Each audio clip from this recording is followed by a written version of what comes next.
I'm heading to Bruges. It takes 6 hours to drive from Amsterdam to Bruges, but it took me over a week because I was too busy stumbling across many cool and quirky things that I wanted to stop at and look at on the way. I found witches and werewolves, tributes to clothing and babies, castles, festivals, and much, much more. So let me show you what I found. I visited the go-to witch weighing house in Europe. In the 15th to 17th century, if you were accused of witchcraft, what could you actually do about it? In Oudwater, the Museum de Heksenwaag answers that question. A lot of misunderstanding and outright dodgy practices had around 50,000 people executed for witchcraft in Europe, so an accusation was pretty serious. There were many gruesome ways to test you as a witch, which usually didn't work out well for you no matter what the result. Because witches could fly, they must be very light for their body size, right? So getting weighed might help. This building is the only place in all of Europe to receive official confirmation from Emperor Charles V that they provided an honest weighing process. So you could come here to be weighed and receive an official certificate to prove that you were or weren't a witch. No one weighed here was ever condemned as a witch, and I got to step on the original scales from 1482 that were approved by the Emperor. Scale? Yes.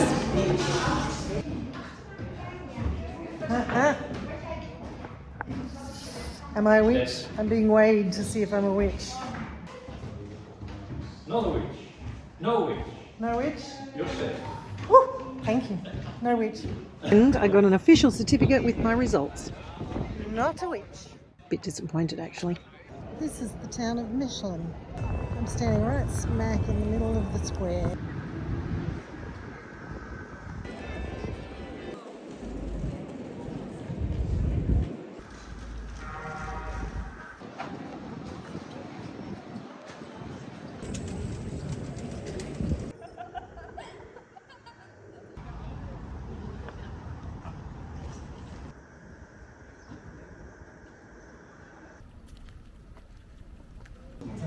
I think it's high time I had a beer, a Belgian beer in Belgium.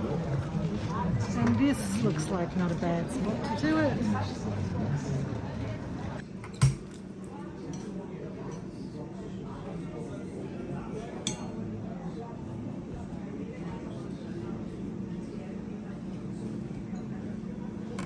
Oh my god, it's going to be huge.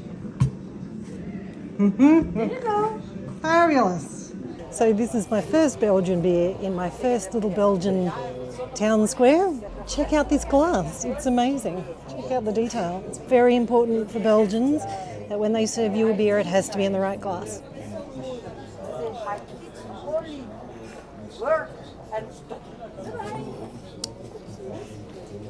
It's delicious. And of course, chocolate.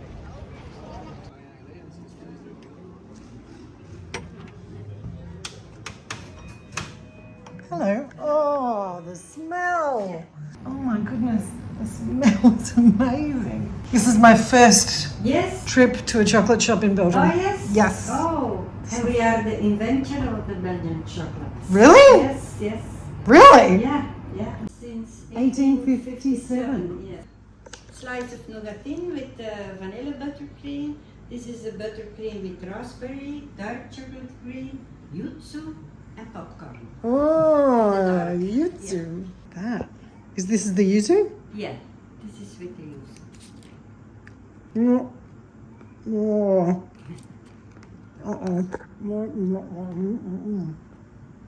Oh my god, that's so good. And where are you from? Australia. Australia. Oh, yes. This is our small box. What? It's a mix of the chocolates of here and normal 18 pieces inside. Okay. And it's 23 euros. So let's start with that because I feel like Yeah. I remember hearing something that Belgians buy their chocolate daily. You don't save it for a long time. You just buy and eat. Yeah. Oh. And Thank that's you for so you. much. And What's thank your you. name? Ermin. Ermin? Ermin. Ermin. Yes. Oh, very nice. I'm Yeah. Helen. It's nice to meet you. Thank you so much. I appreciate your Yes. time. Oh my God, like I know Belgian chocolate's supposed to be good. I knew that that's a thing and I'm sure I've had Belgian chocolate before, but oh my God, I just walked into that shop and it was freaking amazing. And I've just spent a humongous amount of money on chocolate, which I am going to eat all by myself. What a terrible shame. But first I have to go to church. I just kept on talking to people about going to see the church, and they kept on saying there's so many churches. This is just stunning. There's a gigantic church over there. I'm going to go and have a look at. Can you hear those bells? That's in the giant church tower behind me. It's all been played by hand. St Rumbold's Tower is a UNESCO site with lots of cool history, but my favourite story is that Mechelen townsfolk are called Mandiblossers, moon extinguishers, because in 1687 they heroically ran buckets of water up the stairs to put out a fire that turned out just to be the moon shining through the clouds through the Gothic windows. The entire place to myself.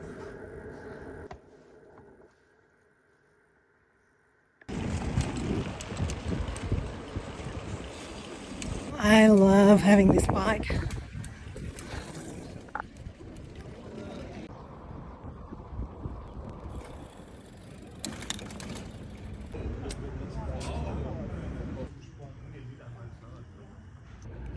World Beer Award winners. Definitely sounds like something I should try.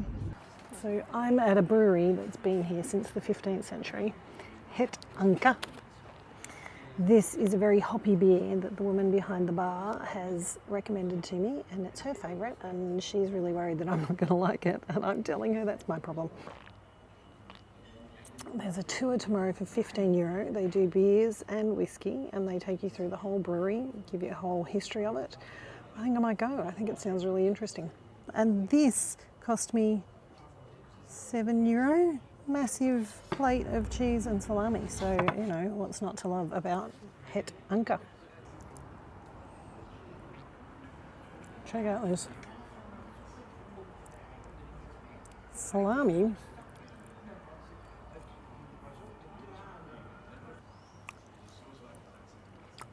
Oh, it's mustard. Ah, they got pickled onions.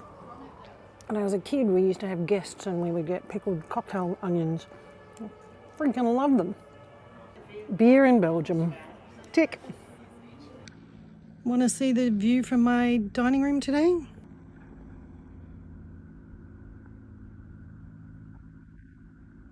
So I'm a proper bike rider now. I can even wear a dress.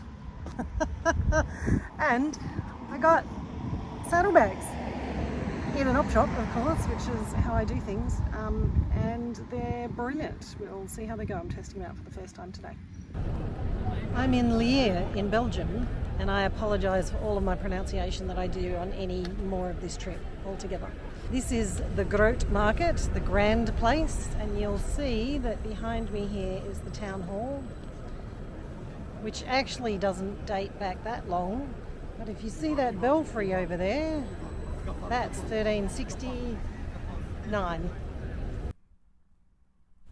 This is new, an apology for torturing, strangling and burning Catherine van der Balk as a witch on this spot 430 years ago. Thinking about whether I should do bad pronunciation video because I can't say anything.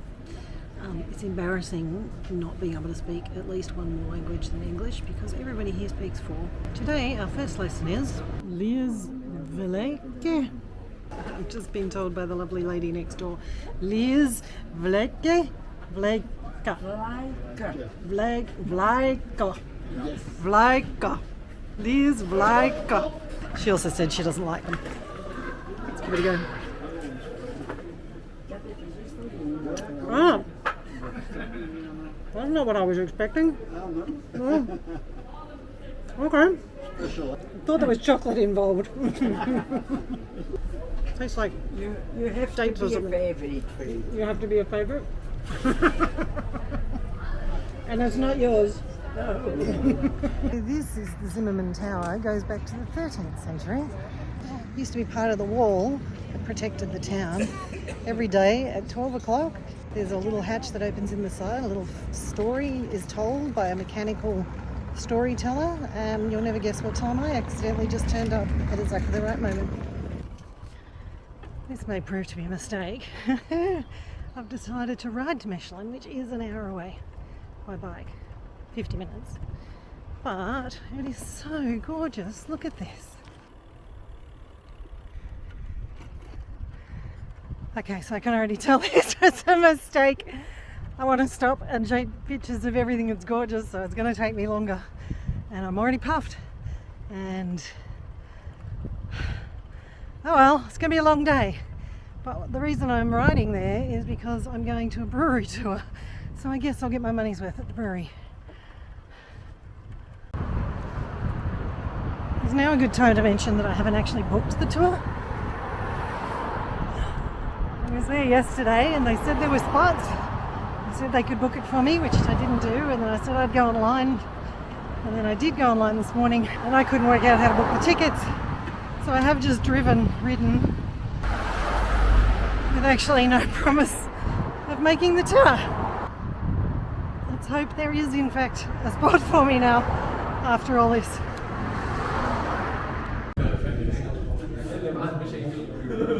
My name is Mark. I'll be your guide, so I take a little bit through the history, but also through the building, of course.